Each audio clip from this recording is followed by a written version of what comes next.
یہ اللہ کی عظیم امانت جو میرے پاس ہے یہ محفوظ رہے۔ تو میں نے کہا کہ مہاتما گوتم بدھ نے خواب دیکھا کہ ایک روحانی ہستی ان کے خواب میں آ گئی ہیں۔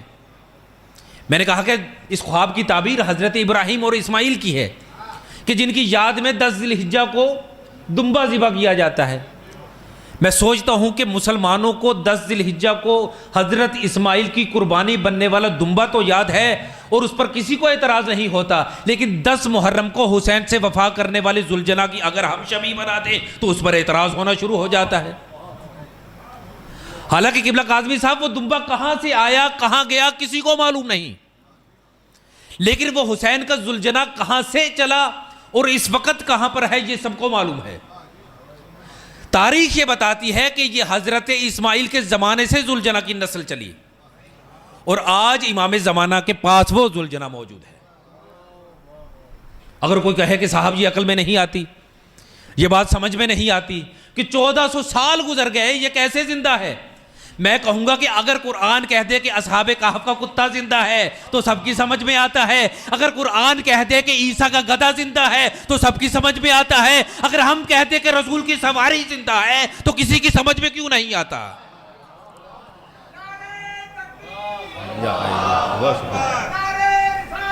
یا رسول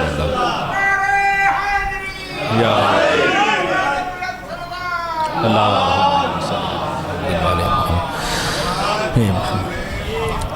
میں نے عرض کیا کہ مہاتما گوتم بدھ وہ ایک بہت بڑی ہستی تھے۔ اب وہ کیا کہتے ہیں کہ ایک دن میں سویا ہوا تھا، خواب میں نے دیکھا کہ ایک روحانی ہستی میرے پاس آئی ہے۔ اب اس روحانی ہستی نے پاس آ کر کیا کہا کہ اے مہاتما گوتم بدھ، میں تمہیں آشیرواد دیتا ہوں، میں تمہیں مبارکباد دیتا ہوں۔ اور پھر اس روحانی ہستی نے کیا کہا کہ میں نے تمہاری تمام پرارتھنا کو، تمہاری تمام تپسیا کو قبول کیا، اور تو کیا کام کیا کر، میرے نام کی مالا جپی کر، یعنی میرے نام کی تسبیح کیا کر۔ اب مہاتما گوتم بدھ نے خواب میں ان سے پوچھا کہ آپ کا نام کیا ہے کہ میں آپ کے نام کی تسبیح کیا کروں، آپ کے نام کی مالا جپی کروں۔ اب اس روحانی ہستی نے مہاتما گوتم بدھ سے خواب میں کہا کہ میں نے یہ جو جملہ تجھ سے کہا ہے کہ میرے نام کی مالا جپی کر، میرے نام کی تسبیح کیا کر، اور جان لے میرا نام ایلیا ہے۔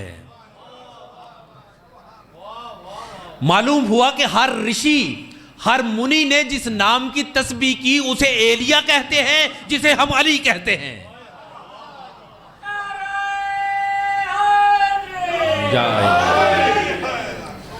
میں نے عرض کیا کہ مہاتما گوتم بدھ نے کیا کہا، میرے نام کی تسبیح کیا کر۔ اس روحانی ہستی نے کہا میرے نام کی مالا جپی کر، اور میرا نام ایلیا ہے۔ اب مہاتما گوتم بدھ نے خواب میں ان سے کہا کیا میں آپ سے مل سکتا ہوں؟ اب اس روحانی ہستی نے، اس ایلیا نے مہاتما گوتم بدھ سے جانتے ہیں کیا کہا کہ تو ابھی مجھ سے نہیں مل سکتا، میرے آنے کا سمے ابھی بہت دور ہے، میرے آنے کا وقت بہت دور ہے۔ کہا کہ پھر میں کیسے آپ سے مل سکتا ہوں؟ کہا کہ ہاں، اگر تم مجھ سے ملنا چاہے تو میں تجھے اپنی نشانی بتائے دیتا ہوں کہ سنسار کی سب سے بڑی پنرستان، کائنات کی سب سے بڑی عبادت گاہ کی پھٹی ہوئی دیوار سے میں ایک بالغ کے روپ میں آؤں گا۔ اللہ اکبر۔ کائنات کی سب سے بڑی عبادت گاہ کہ پھٹی ہوئی دیوار سے ایک بالغ کے روپ میں آؤں گا۔ اب مجھے سوچ کر بتائیے کہ وہ بالغ کون تھا جو کائنات کی سب سے بڑی عبادت گاہ کی پھٹی ہوئی دیوار سے ظاہر ہوا تھا؟ آپ جانتے ہیں کہ تاریخ یہ بتاتی ہے کہ جب امیر المومنین کے دنیا میں آنے کا وقت تھا تو جناب فاطمہ بنت اسد کعبے کی جانب تشریف لے گئیں، اور وہ وقت کیسا وقت تھا؟ تاریخ یہ بتاتی ہے کہ رات کا سہانا وقت تھا، عروس شب مغربی حجرے سے نکل کر فضائے عالم میں گلگشت کر رہی تھی، تارے نکل کر آسمان کی مانگ میں موتی بھر رہے تھے، کہکشائیں آسمانی پیشانی پر افشاں چھڑک رہی تھیں، تارے ستارے نکل کر میرے مولا کی آمد کی خوشی میں ادھر ادھر رقصاں تھے، سبابتیں نگراں تھے، کتب اپنی جگہ جمع ہوا دیکھ رہا تھا۔ جنت شان سے سجائی گئی کہ زعفران کی گھاس لگائی گئی، کوثر و تسنیم سے زمین کی آپاشی کی گئی۔ گویا اس انداز سے میرے مولا کی آمد کی خوشی کو منایا گیا۔ طوبہ کے ذرے ذرے کو آراستہ کیا گیا، عنبر کے سنگریزوں سے فرش چنا گیا، تخت فلک ستاروں کی چمک سے دھمک رہا تھا کہ جس میں سبابت کے ہیرے جڑے ہوئے تھے اور کہکشاں کے چمکیلے نقش پڑے ہوئے تھے۔ چاند اپنی زوباریوں سے چار چاند لگا رہا تھا۔ تخت کے ملک کمیٹی بنا کر صدارت کی کرسی حضرت ابراہیم کو پیش کر رہے تھے۔ اسی طرح سے فضا میں ایک ماحول بن رہا تھا کہ چشم فلک نے ستاروں کی اینک لگا کر یہ منظر دیکھا، جبرائیل نے سدرہ سے یہ منظر دیکھا، حوروں نے جنت کے دریچے کھول دیے، سبیل نے سبیل نکال کر بات سن لی کہ ابو طالب کی رفیقہ حیات اپنے بیت الشرف کو چھوڑ کر اللہ کے بیت الشرف کی طرف جا رہی ہے، اور کمال کی بات یہ ہے کہ در کو چھوڑ کر دیوار کی جانب جا رہی ہیں۔ کیوں؟ اس لیے کہ جانتی ہے کہ حیدر آ رہا ہے، شہر علم کا در آ رہا ہے۔ در کبھی در میں فٹ نہیں ہوتا، در ہمیشہ دیوار میں فٹ ہوتا ہے۔ گویا اس انداز سے آئیں۔ اب بی بی نے آ کر کعبے کی دیوار پر ہاتھ رکھا اور دعا کی۔ اب خدا کی قسم، جو بی بی نے کعبے کی دیوار پر ہاتھ رکھ کر دعا کی اور الفاظ کہے، آج تک کوئی لغت ان الفاظ کا ترجمہ بھی نہیں کر سکتی۔ اب بی بی نے کعبے کی دیوار پر ہاتھ رکھ کر کیا جملہ کہا؟ اللہم انی مؤمنۃ بک وبما جاءک من عندک من کتب ورسل۔ پھر کعبے کے دیوار پر ہاتھ رکھا اور ارشاد فرمایا کہ یا الہی انت خالق لا نظیر لہ، واحد لا ند لہ، صمد لا کفو لہ، والہ لا ثانی ماہ، والفاطر لا شریک لہ، والرازق لا معین لہ، والاول بلا زوال، والدائم بلا فناء، والقائم بلا عناء، والمؤمن بلا نہایت، والمدی بلا عمد، والفعال بلا عز، لیس لحدہ فی المکان، والغایۃ للزمان، لم یزل لا یزال ین یزال کذالک ابدا۔ اسے کہتے ہیں پھولوں کا جھڑنا، اس لیے کہ یہ کوئی عام عورت یا عام خاتون کے جملے نہیں تھے، یہ صاحب نہج البلاغہ کی ماں بول رہی تھی۔ میں نے کہا نا کہ کوئی لغت ان الفاظ کا ترجمہ ہی نہیں کر سکتی کہ بی بی کے یہ الفاظ کیا تھے، چونکہ اس بی بی کے دل سے یہ الفاظ نکلے تھے۔ اس لیے میں بی بی کا خادم، بی بی کا غلام ہونے کی حیثیت سے ان کا ترجمہ آپ کی خدمت میں پیش کروں کہ بی بی نے کعبے کے دیوار پر ہاتھ رکھا اور ارشاد فرمایا کہ اللہم انی مؤمنۃ بک وبما جاءک من عندک من کتب ورسل۔ کیا ارشاد فرمایا کہ اے مبدأ فیض الاسلام، اے خالق انفس و آفات، اے مالک موت و حیات، اے مدبر زمان و مقام، اے واجب الوقار، اے نہا خانہ عدم سے نکال کر بازار وجود میں نمائش رنگ و سنگ کرنے والے، اے نیستی کے صحرا سے افق صبح کرنے والے، اور اے اپنی مشیت کی تقسیم کا فیض عام کرنے والے، ہم محتاج ہیں تو غنی، تو اعلیٰ ہے ہم دنی، ہم سائل ہیں تو مسئول، ہم طالب ہیں تو مطلوب، ہم کشکول گدا تو دست آتا، ہم کا سبقف تو ابر سخا۔ توحید کے فیض سے ہمارے جام چھلکتے رہیں اور تیرے کرم کے قافلے چلتے رہیں، رحمت کے دروازے کھلتے رہیں، دل کے غنچے کھلتے رہیں۔ اور بی بی نے کعبے کی دیوار پر ہاتھ رکھ کر کیا کہا؟ اللہم انی مؤمنۃ بک وبما جاءک من عندک من کتب ورسل۔ بی بی نے ارشاد فرمایا کہ بار الہا، میں تجھ پر مکمل طور پر ایمان لاتی ہوں، اور تیری طرف سے جتنی بھی کتابیں آئیں، جتنے بھی رسول آئے، ان سب پر میرا مکمل طور پر ایمان ہے۔ اور پھر بی بی نے کیا فرمایا؟ پھر بی بی نے اپنی جانب اشارہ کرتے ہوئے فرمایا وَبِحَقِّ مولود الَّذِي عِندِي، بار الہا تجھے اس مولود کا واسطہ جو اس وقت میرے پاس تیری امانت ہے۔ اللہ اکبر۔ بی بی نے جملہ کیا ارشاد فرمایا؟ وَبِحَقِّ مولود الَّذِي، مولود اس بچے کو کہتے ہیں ہوا ما ولدا، جو متولد ہو چکا ہو. حالانکہ کہنا یہ چاہیے تھا وَبِحَقِّ جنین الذی، تجھے اس جنین کا واسطہ، اس لیے کہ جنین اسے کہا جاتا ہے جو شکم مادر میں ہوتا ہے، جبکہ مولود اسے کہا جاتا ہے جو پہلے سے متولد ہو چکا ہو، جس کی خلقت پہلے سے ہو چکی ہو، اسے مولود کہا جاتا ہے.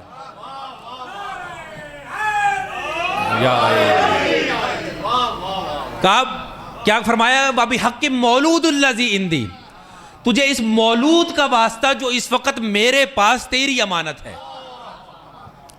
اس لیے کہ یہ نور تو بہت پہلے خلق ہو چکا تھا نا. کب خلق ہو چکا تھا؟ کہ جب عدم کی ظلمت فضائے مکان کو گھیرے ہوئے تھی، جب سمت اپنی وجوہ کے لیے مشرق و مغرب جنوب و شمال کے محتاج تھے، پہاڑوں کی بلندی فوقیت کے جویاں تھی اور کارے دریا پستی کے متلاشی تھے، زمین بچھنے کے لیے پانی کی روانی تلاش کر رہی تھی اور آسمان بلند ہونے کے لیے سورہ دخان کی تلاوت کر رہا تھا. آگ نیسی کی گھٹن میں جلی جاتی تھی اور یہ خاک ناپید ہونے کے سبب مٹی میں ملی چلی جاتی تھی. نہ گل تھا نہ بوٹا تھا، سارا جہاں سونا تھا، نہ سورج تھا نہ چمک تھی، نہ خار تھا نہ کھٹک تھی. ماں سے ولت سناٹا چھایا ہوا تھا اور محفل وحدت میں صرف ایک شمع وحدت جل رہی تھی اور اس کے لیے قربان ہونے کے لیے کوئی پروانہ موجود نہیں تھا. چنانچہ عدم کی ظلمت کو چاک کر کے گلزار جہاں کو سجانے کے لیے اللہ نے اول مخلوق محمد کو خلق فرمایا. اب ایک تھا بنانے والا، دوسرا تھا نور محمدی بننے والا.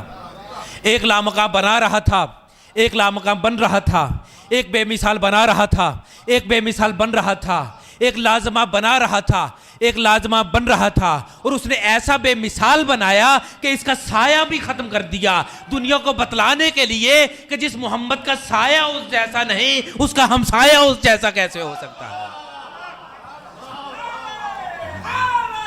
یا الہی، جس محمد کا سایہ اس جیسا نہیں، اس کا ہمسایہ اس جیسا کیسے ہو سکتا ہے. اب اللہ نے جب اس محمد کو خلق فرما دیا نا عزیزان گرامی، تو اللہ نے فرمایا کہ میرا حبیب میں لا شریک ہوں، میں نے تجھے لا شریک بنا دیا. تیرا سایہ نہیں تھا، میں نے مکمل طور پر تیری آل میں بھی سائے کو ختم کر دیا. لیکن میرا حبیب یاد رکھ، اگر تو بھی لا شریک رہا، میں بھی لا شریک رہا، تو پھر پہچانے کا کون کہ خدا کون ہے، تو ہے یا میں ہوں. اس لیے کہ مجھے تو کائنات دیکھے گی نہیں، تجھے ہر کوئی دیکھے گا، پھر کیسے معلوم ہوگا کہ خالق کون ہے. لہٰذا یہ سوچ کر اللہ نے نور محمدی کو دو ٹکڑوں میں تقسیم کر دیا، آدھے کو محمد بنا دیا، آدھے کو علی بنا دیا. اسی لیے پیغمبر فرماتے ہیں انا و علی من نور واحد، کہ میں اور علی ایک ہی نور سے ہیں.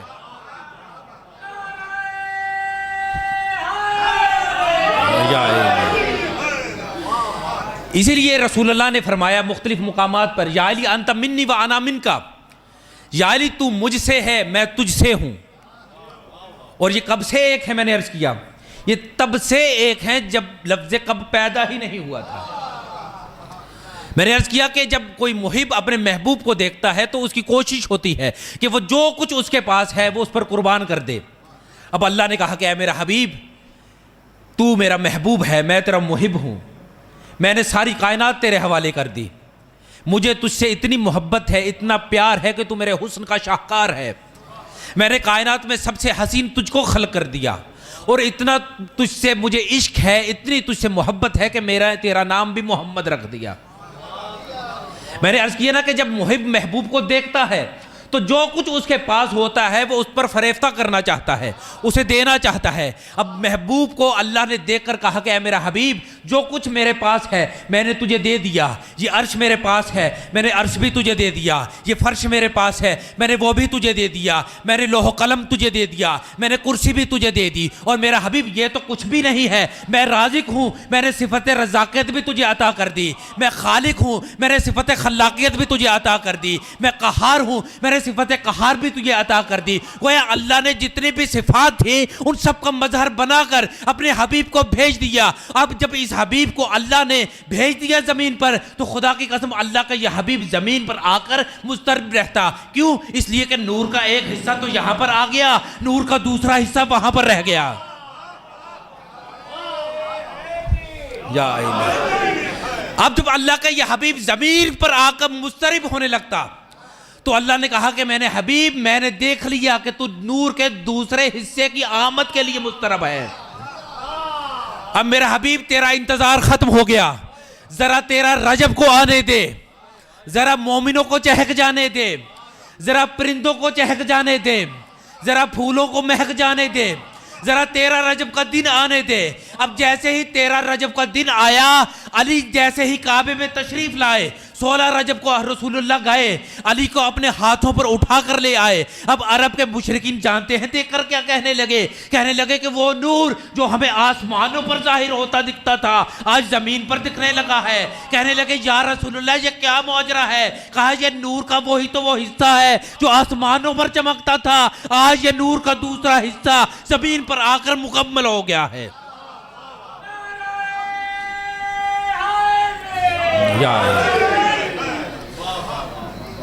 میں نے عرض کیا کہ یہ نور محمدی ہے کہ جسے اللہ نے مکمل کر کے زمین پر بھیج دیا۔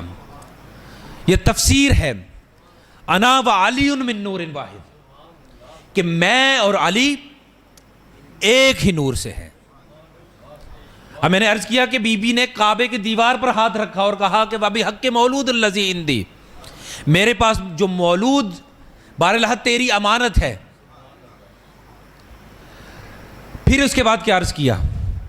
اس کے بعد جب بی بی نے یہ جملہ عرض کیا تو تاریخ یہ بتاتی ہے کہ ایک مرتبہ کعبے کی دیوار پھٹی۔ مہاتما گوتم بدھ کا جملہ یاد ہے نا آپ کو؟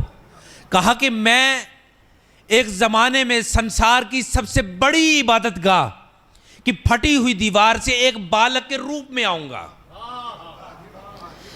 کہا کہ ایک مرتبہ جب بی بی نے ہاتھ رکھا تو کعبے کی دیوار ایک مرتبہ پھٹی اور بی بی اس کعبے میں داخل ہو گئی، اور پھر کعبے کی دیوار اس طرح سے آپس میں مل گئے کہ کوئی بھی نشان باقی نہ رہا۔ اور یاد رکھیے کہ یہ جو کعبے کی دیوار جو میں نے عرض کیا کہ مہاتما گوتم بدھ نے بھی کہا کہ اس روحانی ہستی نے کہا کہ پھٹی ہوئی دیوار سے ایک بالغ کے روپ میں آؤں گا، خدا کی قسم آج بھی اس پر اربوں ڈالرز خرچ کر دیے گئے۔ آج بھی جب غلاف کعبہ کو غسل کعبہ کے لیے اٹھایا جاتا ہے نا تو آج بھی آپ کو وہ کعبے کی دیوار میں لکیر نظر آئے گی۔ یہ لکیر کیا ہے؟ یہ یاد رکھیے کہ یہ لکیر جو آپ کو کعبے کی دیوار میں نظر آتی ہے، یہ لکیر جناب فاطمہ بنت اسد کا کائنات کو تحفہ ہے۔ آج تک قبلہ کاظمی صاحب آپ نے محاورہ سنا ہے، قبلہ نقوی صاحب آج تک آپ نے محاورہ سنا ہے کہ دیواروں کے کان ہوتے ہیں، لیکن خدا کی قسم اس بی بی نے ثابت کر کے بتایا کہ واقعاً دیواروں کے بھی کان ہوتے ہیں۔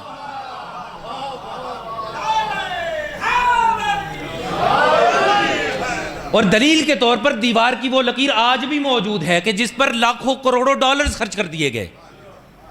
مصر کا ایک اخبار ہے جس کا نام ہے الاہرام، انٹرنیٹ پر جا کر آپ سرچ بھی کر سکتے ہیں اسے، کہ یہ چیز موجود ہے، اگر کسی کو نہ ملے مجھے بتائیے میں اسے سینڈ کر دوں گا۔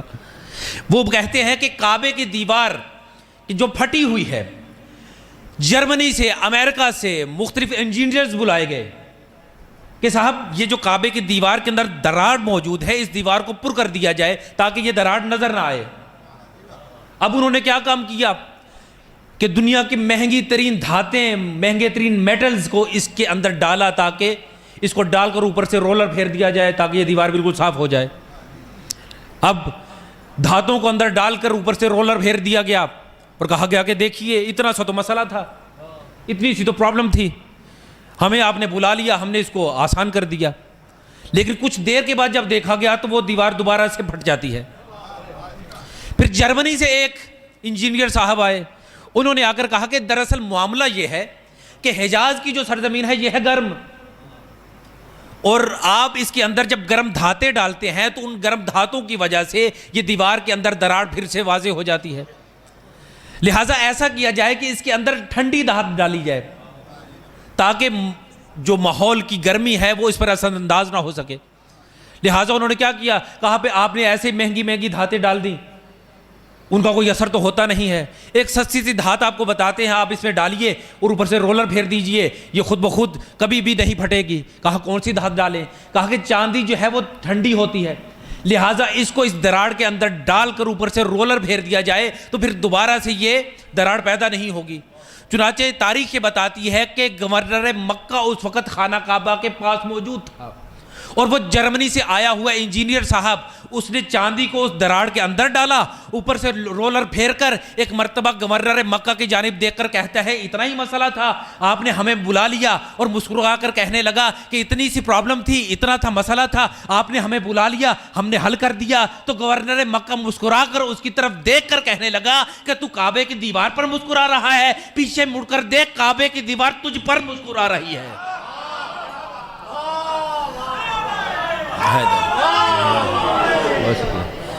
کہ تو کعبے کی دیوار پر مسکرا رہا ہے جبکہ کعبے کی دیوار تجھ پر مسکرا رہی ہے. تو میں نے کہا نا کہ یہ جو کعبے کی دیوار میں دراڑ ہے, یہ لکیر ہے, یہ جناب فاطمہ بنت اسد کا کائنات کو تحفہ ہے. اسی لیے میں کہا کرتا ہوں کہ کوئی بھی حاجی حج کے لیے جاتا ہے, چاہے وہ شیعہ ہے, چاہے وہ سنی ہے, چاہے وہ بریلوی ہے, چاہے وہ دیوبندی ہے, چاہے وہ چکڑالوی ہے, کوئی بھی کسی بھی مسلک سے اپنے آپ کو ظاہر کرتا ہے کہ وہ اس مسلک سے تعلق رکھتا ہے, میں کہوں گا نہیں, کسی کا بھی کسی بھی مسلک سے کوئی تعلق نہیں ہے. اس لیے کہ ہر کوئی کعبے میں جاتا ہے, جو بھی کعبے پہ جاتا ہے اور جا کر طواف خانہ کعبہ کرتا ہے, وہ نہ شیعہ ہے, نہ سنی ہے, نہ وہابی ہے, نہ دیوبندی ہے, نہ بریلوی ہے. آپ کہیں گے پھر کون ہے؟ میں کہوں گا کہ وہ کعبے کی دیوار میں جو لکیر ہے نا, ہر مومن, ہر مسلمان اس لکیر کا فقیر ہے. اور صاحب لکیر جناب امیر ہیں, امیر المومنین علی ابن ابی طالب ہے. آپ جانتے ہیں کہ یہ لکیر جو خانہ کعبہ کی دیوار پر بنی, یہ جناب امیر المومنین کی وجہ سے بنی. آپ جانتے ہیں کہ پوری کائنات کا مرکز اگر کوئی سرزمین ہے تو اسے سرزمین حجاز کہتے ہیں, اور سرزمین حجاز کا اگر کوئی مرکز ہے تو اسے مکہ کہا جاتا ہے, اور مکہ کا اگر کوئی مرکز ہے تو اسے خانہ کعبہ کہا جاتا ہے. یاد رکھیے کہ خانہ کعبہ کا اگر کوئی مرکز ہے تو وہ گھرانہ ہے جو کلید بردار خانہ کعبہ سرکار ابو طالب علیہ السلام کا گھرانہ ہے. یاد رکھیے کہ جب جناب فاطمہ بنت اسد خانہ کعبہ کے اندر تشریف لے گئی ہیں نا, آپ جانتے ہیں کہ 13 رجب کو تشریف لے گئی ہیں, 16 رجب کو رسول اللہ اپنے اس وصی کو اپنے ساتھ لے کر خانہ کعبہ سے باہر آئے ہیں, 3 دن تک خانہ کعبہ میں رہیں. اب تاریخ یہ بتاتی ہے کہ رئیس مکہ جناب ابو طالب علیہ السلام تھے. مکے میں رواج یہ ہوتا تھا کہ اگر کوئی غریب ہوتا, کوئی مسکین ہوتا, تو وہ اس گھر پر آ کر مدد طلب کرتا تھا. اگر کسی کی بیٹی کی شادی ہونی ہوتی تو خاتون آتی جناب فاطمہ بنت اسد سے آ کر کہتی کہ بی بی میری بیٹی کی شادی ہے, میری مدد فرمائیے. بی بی اپنے خادموں سے کہتی کہ اتنے لباس دے دیے جائیں, اتنا زیور اس کی بیٹی کی شادی کے لیے دے دیا جائے. اگر کوئی فقیر آتا اور آ کر کہتا ہے جناب ابو طالب سے, جناب فاطمہ بنت اسد سے کہ بی بی ہمارے گھر میں مہمان آئے ہیں, لہٰذا بی بی کہتی کہ جاؤ اونٹ پر اتنے گندم کے تھیلے جا کر ان کے گھر رکھوا دیے جائیں. اب جب لوگوں نے دیکھا نا کہ 3 دن ہو چکے ہیں جناب فاطمہ بنت اسد نظر نہیں آ رہی, تو سب اکٹھے ہو کر جناب فاطمہ بنت اسد کے گھر کی جانب گئے اور جا کر کہنے لگے کہ سرکار ابو طالب, بات یہ ہے کہ 3 دن ہو چکے ہیں جناب فاطمہ بنت اسد ہمیں نظر نہیں آ رہی, ہمیں مدد کی ضرورت ہے. ہماری مدد کرنے کے لیے جناب فاطمہ بنت اسد ہمیشہ موجود رہتی تھی, مگر 2-3 دن سے ہمیں نظر نہیں آ رہی. تو تاریخ یہ بتاتی ہے کہ ولی اللہ جناب سرکار ابو طالب نے کوئی کلمہ نہیں کہا. اس سے پہلے کہ سرکار ابو طالب کچھ کہتے, انہی مشرکین میں سے ایک مشرک اٹھا, اس نے کہا کہ میں لات کی قسم کھا کر کہتا ہوں, منات کی قسم کھا کر کہتا ہوں, شمس کی قسم کھا کر کہتا ہوں کہ میں نے اس گھر سے ایک پردہ دار بی بی کو نکلتے ہوئے دیکھا تھا, اور میں نے دیکھا کہ وہ خانہ کعبہ کی دیوار پر ہاتھ رکھ کر کچھ دعا پڑھ رہی تھیں. اب ایک مرتبہ سارے کے سارے وہ لوگ دوڑے اور خانہ کعبہ کی اس دیوار کے پاس جا کر کھڑے ہو گئے. اب دوسرے شخص نے کہا کہ میں منات کی قسم کھاتا ہوں، میں نے ایک بی بی کو برقعے میں پوشیدہ ہوتے ہوئے دیکھا کہ وہ حجر اسود پر ہاتھ رکھتے ہوئے دعا کر رہی تھی۔ تیسرے نے کہا کہ میں نے اس دیوار پر حجر یمانی کے پاس دیکھا تھا کہ ایک بی بی کھڑی تھی اور خانہ کعبہ کی دیوار پر ہاتھ رکھ کر دعا کر رہی تھی، اور اندر خانہ کعبہ کے بیٹھی تھی جناب فاطمہ بنت اسد۔ ممکن ہے خدا نے جناب فاطمہ بنت اسد سے کہا ہو کہ اے علی کی ماں، آپ مسکراتے رہیے، انہیں دیکھتے رہیے، یہ آپ کی تلاش کے اندر یہ عرب کے مشرکین یہ جو چکر لگا رہے ہیں نا، میں نے ان چکروں کو اگر طواف میں تبدیل نہ کر دیا تو میرا نام اللہ نہیں ہے۔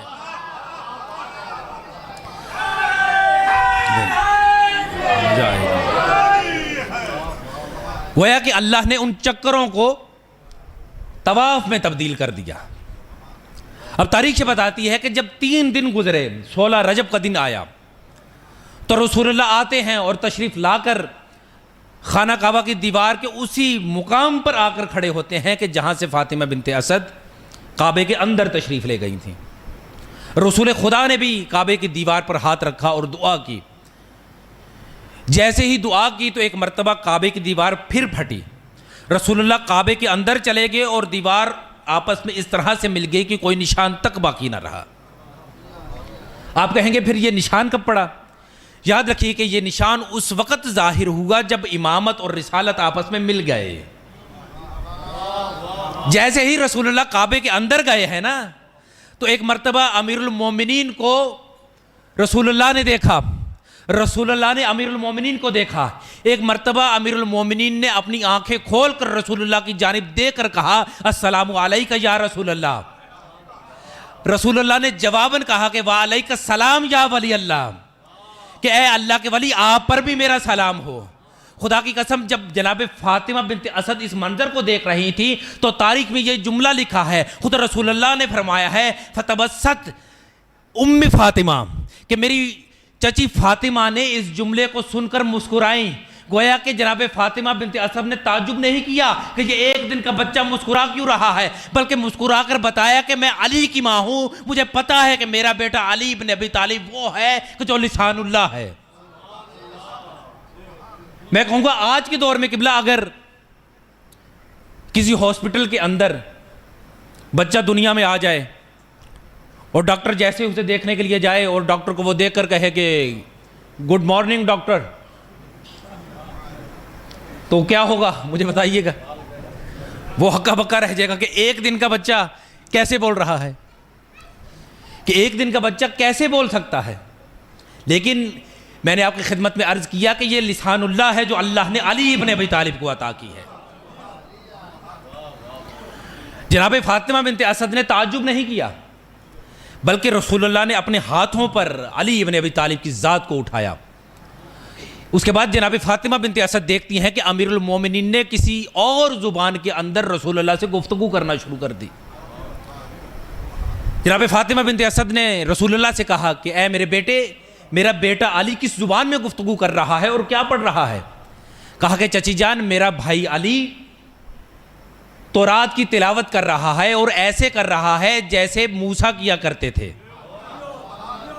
جملہ تبدیل کر کے کہوں جو تاریخ میں لکھا ہے، کہا کہ میرا بھائی علی ایسے تورات کی تلاوت کر رہا ہے جیسے موسیٰ کیا کرتا تھا۔ پھر فرمایا کہ ہاں، میرا بھائی علی ایسے تورات کی تلاوت کر رہا ہے کہ موسیٰ سے بھی بہتر تلاوت کر رہا ہے۔ پھر فرمایا کہ میرا بھائی علی انجیل کی عیسیٰ سے بہتر تلاوت کر رہا ہے۔ پھر فرمایا کہ میرا بھائی علی زبور کی تلاوت میرے بھائی داؤد سے بہتر کر رہا ہے۔ پھر فرمایا کہ میرا بھائی علی قرآن کی اسی طرح سے تلاوت کر رہا ہے جس طرح کہ میں محمد تلاوت کیا کرتا ہوں۔ بس عزیزان گرامی، یہ امیر المومنین کو اللہ نے ولایت عطا کی ہے۔ میں نے عرض کیا کہ دنیا کا کوئی بھی دین ہو، کوئی بھی مذہب ہو، ہر دنیا کے راہبر کو، رشی کو، منی کو، پیغمبر کو، نبی کو مدد فراہم کرنے والا میرا مولا امیر المومنین علی بن ابی طالب ہے۔ اس لیے تو مولا فرماتے ہیں کہ انا سبت النبیین والمرسلین، کہ جتنے بھی انبیاء ہیں، جتنے بھی رسول ہیں، ان سب کو نبوت اور رسالت جو عطا کی ہے وہ میری ولایت کی وجہ سے اللہ نے عطا کی ہے۔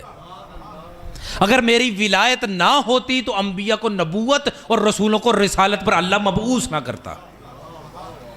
اور یاد رکھیے کہ کائنات میں جتنی بھی چیزیں اللہ نے پیدا کی ہیں ان سب کو اگر اللہ نے سبقت عطا کی ہے، ان کو اگر فضیلت عطا کی ہے تو وہ ولایت امیر المومنین کی وجہ سے عطا کی ہے۔ چونکہ وقت نہیں ہے مگر آپ کی خدمت میں وہ روایت عرض کرتا کہ کن کن چیزوں کو اللہ نے ولایت امیر قبول کرنے کے نتیجے میں سبقت اور خصوصیت اور فضیلت عطا کی تھی۔ بس عزیزان گرامی، یاد رکھیے کہ موضوع آپ حضرات کی خدمت میں ہے کہ ولایت امیر المومنین اور تزکیہ نفس، کہ جہاں ولایت امیر المومنین ہمیں ولایت کا تقاضا کرتی ہے وہیں پر ہمارے تزکیہ نفس کا بھی ہم سے تقاضا کرتی ہے۔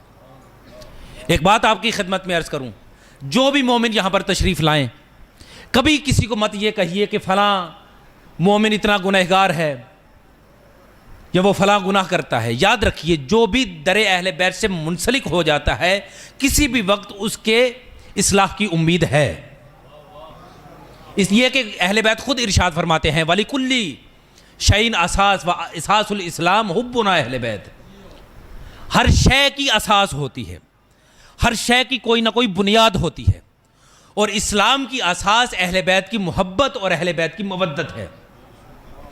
میں نے کہا نا کہ انسان جتنا بھی گنہگار کیوں نہ ہو، جب تک اس کے اندر ولایت اہل بیت ہے، محبت اہل بیت ہے، اساس اہل بیت، محبت اہل بیت اس کے اندر موجود ہے، اس کی اصلاح کی امید ہے۔ بس اہل بیت نے ہم سے یہ تقاضا کیا ہے کہ ایکم مصاحبۃ الاشرار، کہ اشرار کی صحبت سے بچو، ہماری ولایت کا انکار کرنے والوں کی صحبت سے بچو۔ فَإِنَّهُ كَالنَّارِ، اس لیے کہ وہ آگ کی مانند ہوتے ہیں۔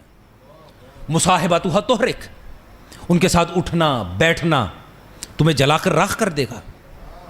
اس لیے ہمیں ان سے رشتہ رکھنا ہے کہ جن کا ولایت امیر المومنین سے رشتہ ہے، تاکہ ہمارا دامن اشرار سے بھی محفوظ رہے اور آتش جہنم سے بھی محفوظ رہے۔ اس لیے کہ یہی تزکیہ نفس ہے جو اہل بیت نے ہم سے چاہا ہے۔ اس لیے کہ ایک شخص جب امام زین العابدین علیہ السلام کی خدمت میں آیا،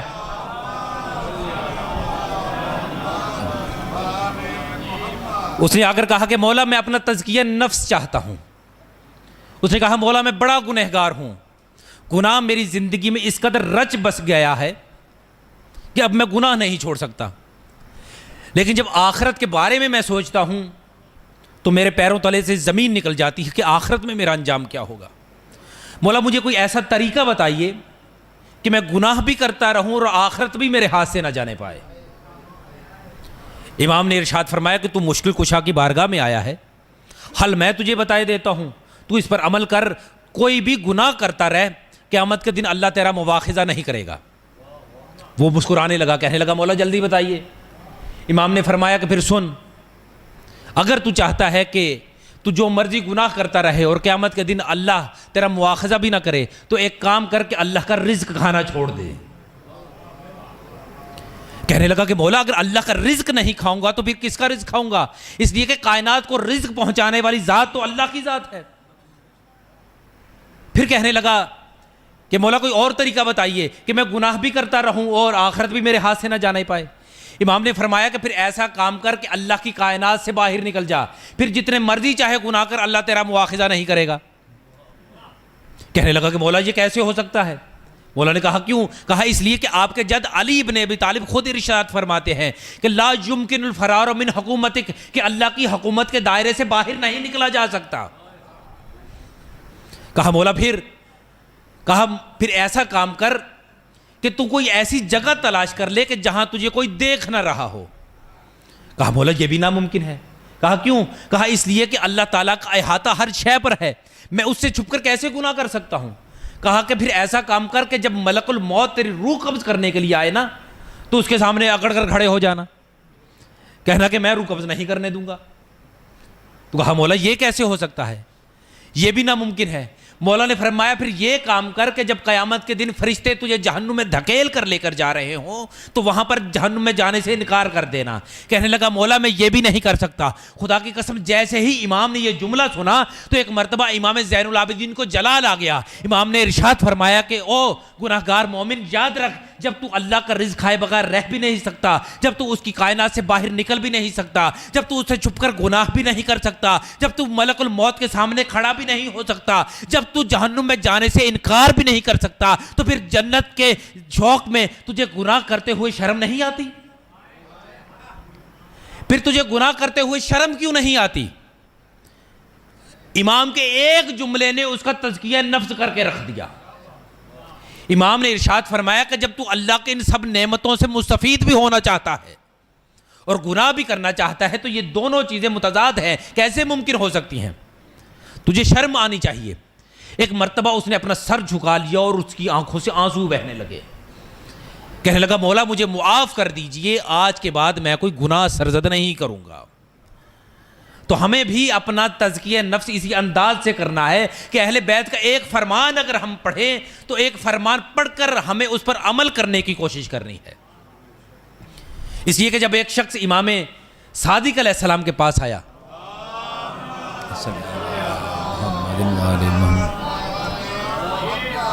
اس نے چند دن مدینے میں رہ کر امام کی خدمت میں امام کے فرامین کو یاد کیا، سنا، جب جانے لگا تو کہنے لگا مولا میں نے آپ کے فرامین کو آپ سے سیکھا، آپ کے اقوال کو آپ سے سیکھا، آپ کی احادیث کو آپ سے یاد کیا، مولا مجھے اجازت دیں میں اپنے شہر میں جاؤں اور جا کر وہاں پر لوگوں کو تبلیغ کروں کہ میرے مولا نے یہ فرمان صادر کیا ہے۔ تو امام نے جانتے ہیں کیا فرمایا؟ امام نے فرمایا کہ احسن تم، شاباش، ہمارا شیعہ ایسا ہی ہونا چاہیے، لیکن امام نے فرمایا کہ ہماری ایک شرط ہے، ہمارے فرامین کو ضرور پہنچانا۔ کیا شرط ہے؟ کہا وَأَنْتُمْ سَمُودٌ، خبردار تمہاری زبان بولنے نہ پائے۔ فرمایا کہ تمہارا کردار اور تمہارا عمل تمہارے قول اور فعل کی گواہی دے کہ یہ اہل بیت کا ماننے والا ہے۔ یعنی جو بھی دیکھے وہ یہ کہنے پر مجبور ہو جائے کہ یہ امام صادق کا ماننے والا ہے، جس کا ماننے والا ایسا ہے اس کا امام کیسا ہوگا۔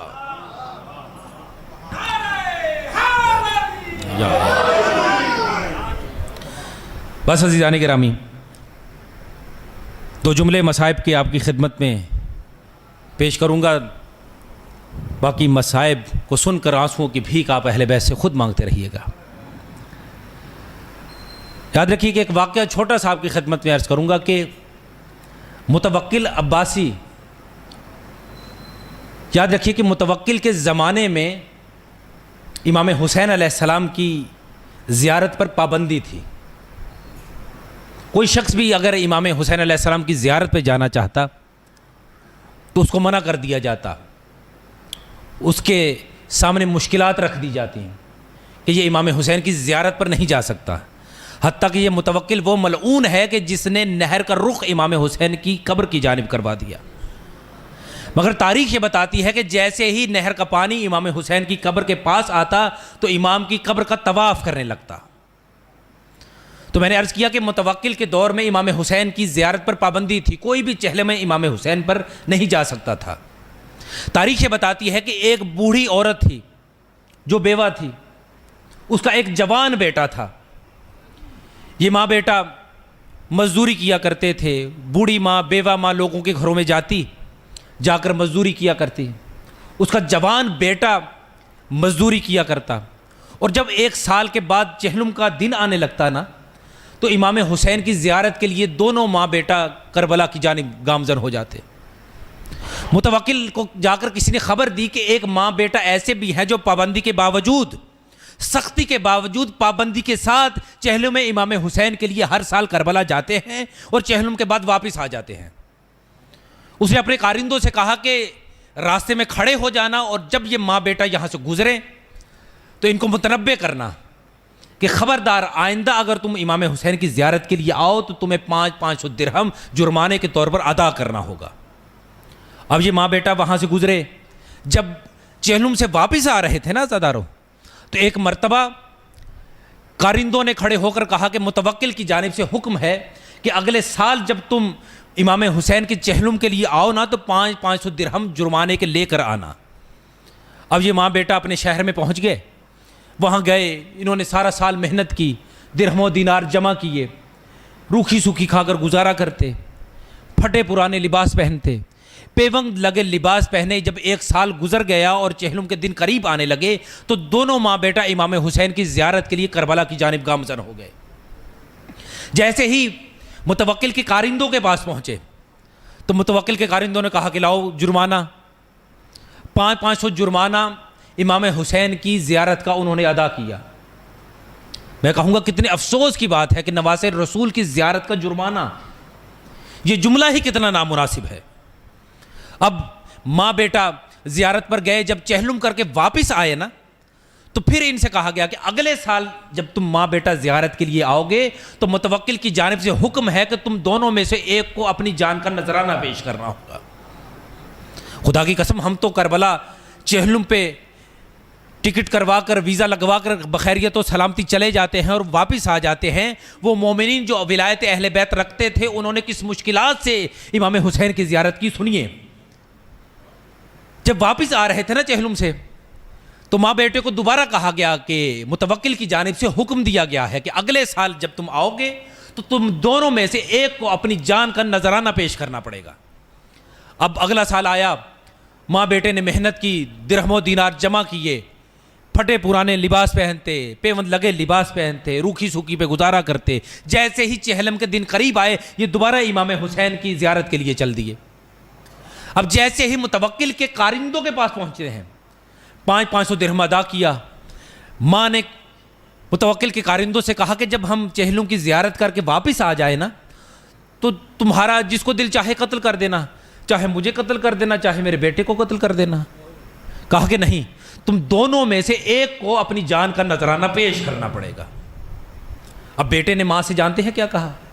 کہا اماں آپ مجھ سے زیادہ امام حسین سے محبت کرتی ہیں، اماں میں اپنی جان کا نذرانہ پیش کروں گا، آپ کربلا جائیے، مولا حسین کو میرا سلام کہیے گا۔ لیکن ماں نے، میں کہوں گا کہ سلام ہے ماؤں کی مامتا کو، وہ میرے بھائی کے جن کی مائیں زندہ ہیں اپنی ماؤں کے پیروں کو ضرور دبایا کریں، اس لیے کہ ماں کے پیروں تلے جنت ہے۔ ایک واحد خدا کی ذات ہے کہ جس کی عبادت کی جائے یا نہ کی جائے وہ رزق دیتا ہے، دوسری ماں ہے کہ جس کی اطاعت کی جائے یا نہ کی جائے وہ پھر بھی دعا دیتی ہے۔ اب متوکل کے کارندوں نے کہا کہ تم دونوں میں سے کسی ایک کو اپنی جان کا نذرانہ دینا پڑے گا۔ کہا کہ اچھا۔ اب ماں نے کہا کہ بیٹا ٹھیک ہے، تو اگر اپنی جان کی قربانی دینا چاہتا ہے تو قربانی دے دے۔ اب ماں کے سامنے بیٹے کا گلا کاٹ کر اسے ذبح کر کے زمین پر پھینک دیا گیا۔ اب ماں جب جانا چاہتی تھی نا تو ان ظالموں نے ظلم کی اور انتہا کر دی۔ کہا کہ ہم تجھے ایسے نہیں جانے دیں گے، بلکہ اپنے بیٹے کی لاش کو رونتے ہوئے اس کے سینے پر پیر رکھتے ہوئے تجھے جانا پڑے گا۔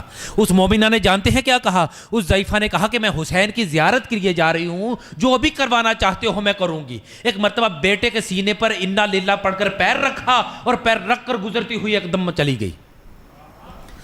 جب امام حسین کی زیارت کے لیے یہ پہنچی ہے نا تو وہاں مولا حسین کی بارگاہ میں ہاتھ جوڑ کر ایک التجا کرتی ہے کہ مولا میں جناب سیدہ کے حضور شرمندہ نہیں ہونا چاہتی، بس میں یہ دعا کرتی ہوں کہ جب تک آپ کی بارگاہ میں موجود ہوں مجھے اپنے بیٹے کا غم یاد نہ آئے، اس لیے کہ میں روز قیامت جناب سیدہ سے شرمندہ نہیں ہونا چاہتی۔ بس عزادارو، جب یہ خاتون یہ ضعیفہ زیارت کر کے واپس جانے لگی نا تو ایک مرتبہ متوکل کے کارندوں نے پھر سے کہا کہ اے ضعیفہ اگلی مرتبہ جب تو چہلم امام حسین کے لیے آئے گی نا تو پھر تیرے بدن کا کوئی نہ کوئی حصہ ہم کاٹ دیں گے، پھر تو زیارت حسین کے لیے جا پائے گی۔ اب تاریخ بتاتی ہے کہ پورے سال اس نے درہم و دینار جمع کیے، روکھی سوکھی پر گزارا کیا۔ جیسے ہی چہلم کے دن قریب آئے یہ پھر امام حسین کی زیارت کے لیے گامزن ہو گئی۔ جیسے ہی متوکل کے کارندوں کے پاس پہنچتی ہے 500 درہم دیتی ہے اور کہتی ہے کہ جب میں زیارت کر کے واپس آ جاؤں نا چاہے میرے ہاتھ کاٹ دینا، چاہے میرے پیر کاٹ دینا، چاہے میرا گلا کاٹ دینا، چاہے مجھے قتل کر دینا، مجھے کوئی بھی تم سے حرج نہیں ہوگا، بس مجھے حسین کی زیارت کے لیے جانے دو۔ ایک مرتبہ جانتے ہیں ان ظالموں نے کیا کہا؟ کہا کہ نہیں، ہم تیرے پیر کاٹیں گے، پیر کٹوا کر جیسے جانا چاہے چلی جانا۔ خدا کی قسم آج کے دور میں کوئی ہوتا اور اس سے یہ سوال کیا جاتا کہ تمہارے پیر کاٹ دیے جائے تو کیا چلے جاؤ گے؟ تو وہ کہتا کہ صاحب جب میرے پیر ہی نہیں ہوں گے تو میں کیسے جا پاؤں گا؟ مگر اس ضعیفہ نے جانتے ہیں کیا کہا؟ کہا ٹھیک ہے، یہ 500 درہم بھی لے لو اور میرے پیروں کو کاٹ دو۔ اب اس ضعیفہ کے پیروں کو کاٹ دیا گیا۔ عزادارو جیسے ہی اس ضعیفہ کے پیروں کو کاٹ دیا گیا نا، اب اپنی ٹانگوں پر تو چل سکتی نہیں تھی، ایک مرتبہ کروٹیں لے کر اس نے کربلا کی جانب جانا شروع کر دیا۔ جیسے ہی کربلا کی طرف جانا شروع کر دیا تو اس نے ایک لمحے ایک مقام پر یہ محسوس کیا کہ اس کے بدن کا خون بہنا شروع ہو گیا ہے، اس کا بدن زخمی ہو چکا ہے، اب اس کے بدن میں طاقت نہیں رہی کہ وہ مزید سفر طے کر پائے۔ ایک مرتبہ امام حسین کی بارگاہ میں رخ کر کے کہتی ہے کہ مولا میں ہر سال چہلم کے دن آپ کی بارگاہ میں حاضر ہونے کی عادی ہوں، مگر میرے بدن سے اتنا خون بہہ چکا ہے کہ اب میرے بدن میں اتنی طاقت نہیں رہی کہ میں مزید سفر طے کر سکوں۔ تو تاریخ یہ بتاتی ہے کہ جب یہ ضعیفہ نے دعا کی نا تو ایک مرتبہ ایک گھوڑ سوار نوجوان اس ضعیفہ کے پاس آتا ہے اور پاس آ کر کہتا ہے کہ اے ضعیفہ آپ کو کیا مشکل ہے؟ اگر کوئی مشکل ہے تو آپ مجھے بتائیے۔ اب اس ضعیفہ نے اس گھوڑ سوار نوجوان کی جانب دیکھ کر جانتے ہیں کیا کہا؟ کہا اے نوجوان چلا جا، ہم آل محمد کے ماننے والے ہیں، ہم حسینی ہیں، ہم کسی غیر سے کوئی کام نہیں کہتے، اگر ہمیں کسی سے کام ہو تو ہم کسی حسینی سے کہا کرتے ہیں۔ کہا کہ اے ضعیفہ میں بھی مولا حسین کا ماننے والا ہوں، اب مجھے حکم دیجئے، میرا مولا حسین قبر میں زخموں سے چور آرام کر رہا ہے، میں حسین کا ماننے والا ہوں، اب مجھ سے کہیے کیا کام ہے؟ کہا کہ ہر سال میں حسین کی زیارت کے لیے آتی تھی اور وقت پر پہنچ کر چہلم پر حسین کی زیارت کیا کرتی تھی، مگر اب میرے پیر کٹ چکے ہیں، میرے بدن میں اتنی طاقت نہیں رہی کہ میں حسین کی زیارت کے لیے جا سکوں۔ ایک مرتبہ اس گھوڑ سوار نوجوان نے جانتے ہیں کیا کام کیا؟ سر سے لے کر پاؤں تک اس ضعیفہ کو دیکھا اور پھر زمین کی جانب دیکھ کر زمین کو خطاب کرتے ہوئے کچھ پڑھا۔ جیسے ہی کچھ پڑھا تو اس ضعیفہ نے کیا منظر دیکھا کہ ایک لمحے پہلے وہ کربلا سے سینکڑوں میل کے فاصلے پر تھی، لیکن جیسے ہی اس نوجوان نے زمین کو حکم دیا تو چند لمحے کے بعد وہ قبر امام حسین کے قریب پہنچ گئی۔ اجرکم علی اللہ۔ جیسے ہی وہ قبر امام حسین کے قریب پہنچی تو قبر امام حسین کے قریب پہنچ کر ایک مرتبہ اس گھوڑ نوجوان کی طرف دیکھتی ہے کہ جو گھوڑے پر سوار تھا، ایک مرتبہ ہاتھ جوڑ کر اس سے کہتی ہے کہ اے نوجوان میں تو اس سے التجا کرتی ہوں کہ ذرا گھوڑے سے اتر کر میرے پاس آ کر بیٹھ جا۔ ایک مرتبہ وہ نوجوان گھوڑے سے اترا اور تشہد کی حالت میں اس ضعیفہ کے پاس آ کر بیٹھ گیا۔ اب اس ضعیفہ نے اس نوجوان سے جانتے ہیں کیا کہا؟ کہا کہ اے نوجوان تو میرے بیٹے کی طرح سن و سال رکھتا ہے، میرا بیٹا زندہ تھا کہ جسے قتل کر دیا گیا۔ اب اس گھوڑ سوار نوجوان نے جانتے ہیں کیا کہا؟ کہ اے ضعیفہ میں جانتا ہوں کہ تیرے بیٹے کو آل محمد کی محبت میں قتل کر دیا گیا تھا۔ کہا اچھا میری ایک خواہش ہے، میں بعد میں امام حسین کی قبر کی زیارت کروں گی، لیکن تو میرا محسن ہے، میں تیرے احسان کا بدلہ چکانا چاہتی ہوں، میرا دل چاہتا ہے کہ میں تیرے ہاتھوں کو چوموں۔ اجرکم علی اللہ، اللہ آپ کی ہائے کو قبول کرے۔ کہا کہ میں چاہتی ہوں کہ تمہارے ہاتھوں کا بوسہ لوں۔ جیسے ہی اس نوجوان کو اس بڑھیا نے کہا نا کہ میں تیرے ہاتھوں کا بوسہ لینا چاہتی ہوں، کہا کہ بی بی کوئی اور خواہش کا اظہار کر دے، میں تیری اس خواہش کو پورا نہیں کر سکتا۔ اس ضعیفہ نے کہا کہ نوجوان میں جانتی ہوں کہ تو کسی نجیب خاندان سے تعلق رکھتا ہے، تیرا باپ کوئی بڑے خاندان کا ہوگا، تیری ماں کسی بڑے خاندان کی ہوگی، تو بہت بڑے خاندان کا تعلق رکھنے والا ہوگا، میں جانتی ہوں کہ تو مجھے نامحرم سمجھتا ہے، لیکن اے میرے نوجوان بیٹے میں تجھے اپنے بیٹے کی طرح سمجھتی ہوں، تو اپنے ہاتھوں کو میری طرف بڑھا، میں تیرے ہاتھوں کا بوسہ دینا چاہتی ہوں۔ کہا کہ اے ضعیفہ کسی اور بات کی خواہش کر دے، میں تیری خواہش کو پورا کر دوں گا۔ کہا کہ تو مجھے اپنے ہاتھوں کو کیوں ظاہر نہیں کرتا، تو اپنے ہاتھوں کو کیوں نہیں دکھاتا؟ ایک مرتبہ اس نوجوان کے کاندھوں پر سے آبا نیچے اتری اور اس نے دیکھا کہ اس نوجوان کے بازو نہیں ہے۔ کہا کہ اے نوجوان بتا تو ہے کون؟ کہا کہ میں ہی وہی عباس ہوں کہ جس کے کربلا کے میدان میں حسین کی مدد کرتے ہوئے بازو قلم ہو گئے تھے۔ اجرکم علی اللہ۔ بس عزادارو میں مصائب کے سارے جملے چھوڑ دیے، میں اتنا عرض کروں گا کہ جب کربلا کا یہ قافلہ کوفہ و شام سے گزرتا ہوا مدینے کی جانب پہنچا نا عزادارو، اور مدینے کے موڑ پر جا کر ایک مرتبہ بشیر نے صدا دی کہ کربلا کا لٹا ہوا قافلہ آ پہنچا ہے، تو عزادارو ایک مرتبہ بشیر یہ بات کہتا ہے کہ مجھے یہ منظر نہیں بھولتا کہ ایک بچی اپنے گھر کے دروازے سے نکلی اور اپنے دامن میں الجھ کر زمین پر گر گئی۔ پھر کہتا ہے اس کے بعد میں نے ایک اور ضعیفہ کو دیکھا کہ جس کے سفید بال تھے، وہ بھی دوڑتی ہوئی آئی اور زمین پر گر گئی۔ اب وہ بچی اور وہ بوڑھی عورت ایک مرتبہ بشیر کے پاس آتی ہیں اور آ کر کہتی ہیں بشیر کون کربلا میں مارا گیا؟ یہ تو جملہ کیا کہہ رہا ہے کہ قتل الحسین بے کربلا، کہ حسین کربلا کے میدان میں مارے گئے۔ کہا کہ حسین کربلا کے میدان بے بغور و کفن مارے گئے۔ کہا اچھا کوئی کربلا کے میدان سے واپس بھی آیا ہے؟ کہا کہ ہاں واپس آیا ہے۔ کہا کہ کہاں ہیں؟ کہا کہ کربلا سے جو واپس آئے ہیں وہ مدینے کے باہر خیمے لگا کر سیاہ خیموں میں بیٹھے ہیں۔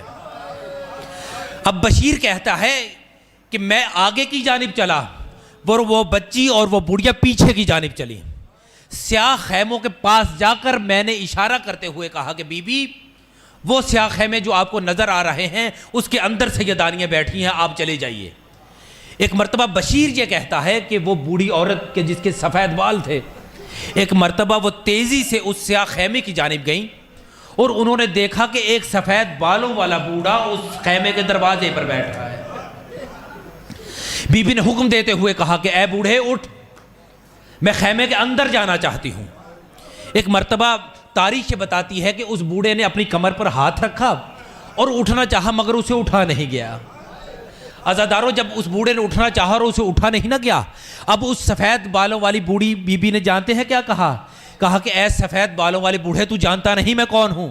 میں علی کی بیوہ ام البنین ہوں، میں تجھ سے التجا کر رہی ہوں، میں تجھے حکم دے رہی ہوں کہ اٹھ جا، میں خیمے کے اندر جانا چاہتی ہوں۔ بس عزادارو ایک مرتبہ اس نے اٹھنا چاہا مگر اسے اٹھا نہیں گیا۔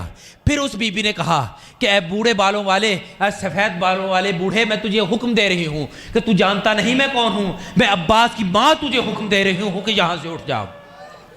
تاریخ یہ بتاتی ہے کہ جیسے ہی سرکار عباس کا نام آنا تھا کہ ایک مرتبہ اس نے کمر پر ہاتھ رکھا اور اٹھ کر کھڑا ہو گیا، اور جیسے ہی اٹھ کر کھڑا ہوا تو اٹھ کر کہنے لگا السلام علیکہ یا جدہ، اے میری دادی ام البنین آپ پر میرا سلام ہے۔ خدا کی قسم جیسے ہی جناب ام البنین نے اس سلام کو سنا نا تو ایک مرتبہ کہنے لگی کہ اے سفید بالوں والے بوڑھے تو کون ہے جو مجھے دادی کہہ رہا ہے؟ کہا کہ دادی آپ نے مجھے پہچانا نہیں، میں ہوں آپ کا بیٹا زین العابدین، میں ہوں آپ کا بیٹا سید الساجدین۔ ایک مرتبہ بی بی نے جیسے ہی زین العابدین کو دیکھا تو روتی ہوئی آنکھوں سے کہا کہ بیٹا زین العابدین 22 سال کی عمر میں تیرے بال بھی سفید ہو گئے۔ اجرکم علی اللہ، اللہ آپ کی آوازوں پر رحمت نازل کرے، جتنی بھی حاجات لیے بیٹھے ہیں اللہ آپ کی حاجات کو قبول کرے۔ عزادارو ایک مرتبہ جیسے ہی اس بی بی نے کہا نا کہ بیٹا زین العابدین 22 سال کی عمر میں تیرے بال بھی سفید ہو گئے، اب ایک مرتبہ زین العابدین کی طرف رخ کر کے کہتی ہیں کہ بیٹا زین العابدین میرا حسین کہاں پر ہے؟ بی بی نے سوال کیا ہے کہ میرا بیٹا حسین کہاں پر ہے، لیکن سرکار زین العابدین نے جانتے ہیں کیا جواب دیا؟ امام زین العابدین جواب دیتے ہیں کہ اماں بات یہ ہے کہ آپ کے بیٹے عباس نے کربلا کے میدان میں کمال کر دیا۔ اللہ اکبر، کہا کہ آپ کے بیٹے عباس نے کربلا کے میدان میں کمال کر دیا۔ کہا کہ میں تجھ سے عباس کے بارے میں نہیں پوچھ رہی بلکہ مجھے یہ بتا کہ میرا بیٹا حسین کہاں پر ہے۔ کہا کہ اماں آپ کے بیٹے عباس نے کربلا کے میدان میں حد کر دی۔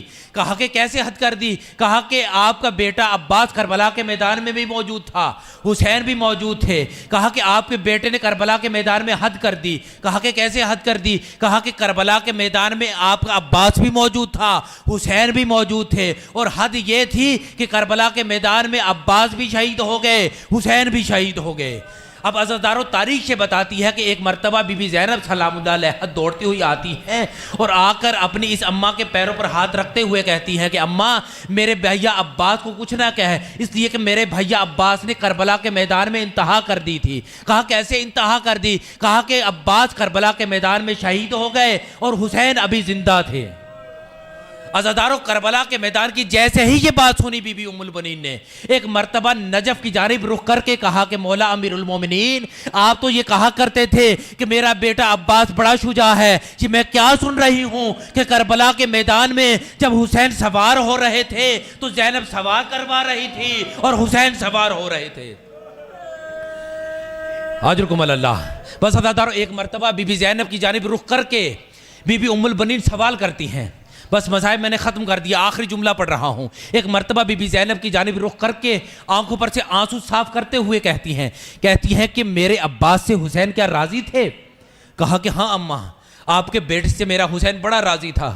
کہا کیا دلیل ہے؟ کہا کہ اماں جب میرے بھیا حسین کا سر قلم کر کے شمر لے کے جا رہا تھا نا، اور جب دربار ابن زیاد میں یہ سر پہنچا تو ابن زیاد نے یہ سوال کیا کہ شمر بتا کہ جب حسین کا سر تو کاٹ رہا تھا تو حسین نے کس کس کو یاد کیا؟ کہا کہ جب میں نے حسین کے سر پر پہلی ضربت لگائی تو حسین نے خدا کو یاد کیا. جب میں نے دوسری ضربت لگائی حسین نے اپنے بابا کو یاد کیا. جب میں نے تیسری ضربت کو لگایا حسین نے اپنے نانا کو یاد کیا. جب میں نے چوتھی ضربت کو لگایا حسین نے اپنی ماں کو یاد کیا. میں ضربت پہ ضربت لگاتے جا رہا تھا، حسین کسی نہ کسی کو یاد کرتا چلا جا رہا تھا. لیکن عزاداروں، رونے کے لیے یہ جملہ کافی ہے. شمر اس بات کا راوی ہے. بی بی کہتی ہے شمر نے خدا کی قسم کھا کر یہ جملہ کہا کہ جب میں نے حسین کے سر کو تن سے جدا کر دیا تو میں نے عجیب منظر دیکھا کہ حسین کے لب ابھی بھی ہل رہے ہیں، حسین کے لب ابھی بھی حرکت کر رہے ہیں. جب میں نے حسین کے سر کو اپنے کانوں کے قریب کر کے دیکھا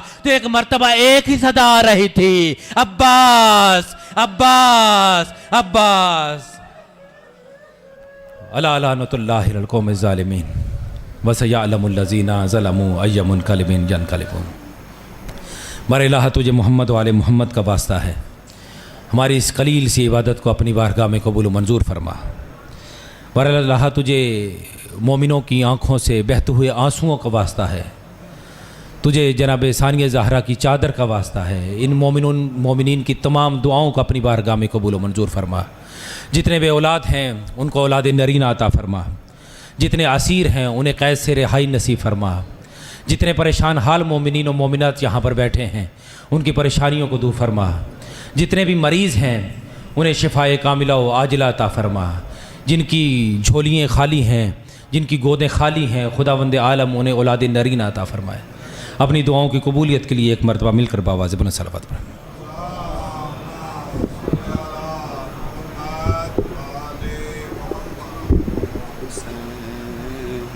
حسین یا حسین یا حسین یا حسین.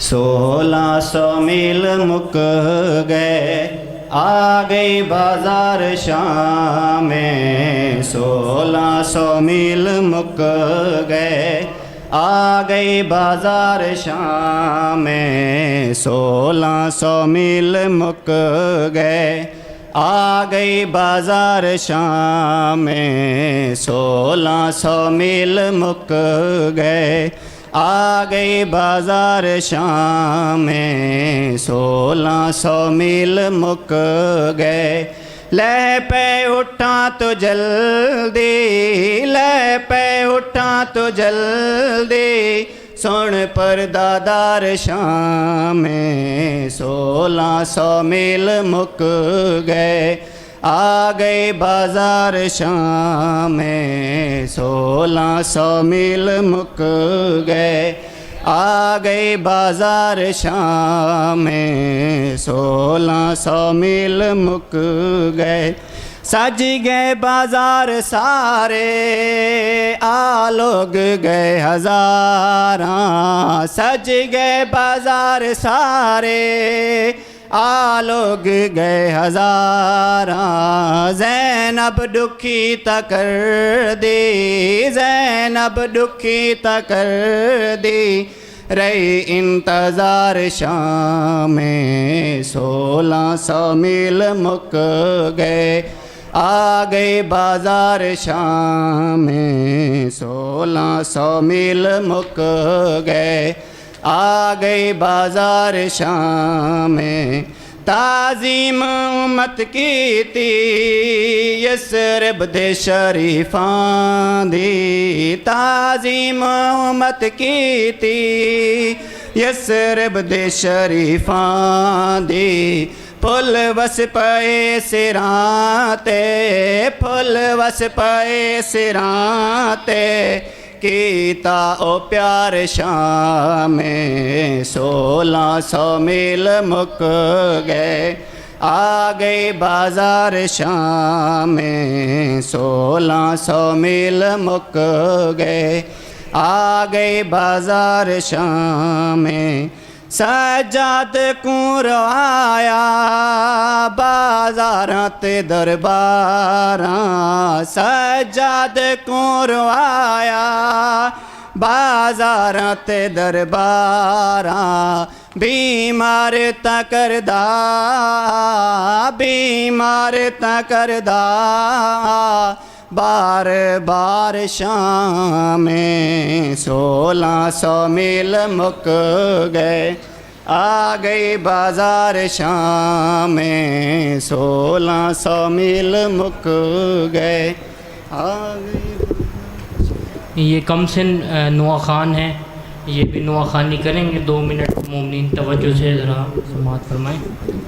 آجا وے لال اصغر آجا وے لال اصغر آجا وے لال اصغر آجا وے لال اصغر آجا وے لال اصغر آجا وے لال اصغر آجا وے لال اصغر آجا وے لال اصغر جھولا تیرا جھولاواں کیوں رس گیا ہے ماتوں آجا میں واری جاواں آجا وے لال اصغر آجا وے لال اصغر جھولا تیرا جھولاواں کیوں رس گیا ہے ماتوں آجا میں واری جاواں آجا وے لال اصغر آجا وے لال اصغر امین نازنین ڈاڈی گرم زمین امین نازنین ڈاڈی گرم زمین آجا میں جھولی پا کے آجا میں جھولی پا کے والاں دی چھاں بڑھاواں آجا وے لال اصغر آجا وے لال اصغر جھولا تیرا جھولاواں کیوں رس گیا ہے ماتوں آجا میں واری جاواں آجا وے لال اصغر اصغر موہانا موڑی سنگت نمادی چوڑی اصغر موہانا موڑی سنگت نمادی چوڑی جھولی تو لال دے کے سکی لی تو جھولی تو لال دے کے سکی نہیں سمدیاں نی ماواں آجا وے لال اصغر آجا وے لال اصغر جھولا تیرا جھولاواں کیوں رس گیا ہے ماتوں آجا میں واری جاواں آجا وے لال اصغر امڑی نہ رج کے چایا بھیڑا نہ رج کھڈایا امڑی نہ رج کے چایا بھیڑی نہ رج کھڈایا آجا میں تے کو پڑھ کے آجا میں تے کو پڑھ کے سغرا طاقت سناواں آجا وے لال اصغر آجا وے لال اصغر جھولا تیرا جھولاواں کیوں رس گیا ہے ماتوں آجا میں واری اللہ اللہم صلی علی محمد وعلی متوجہ زیارت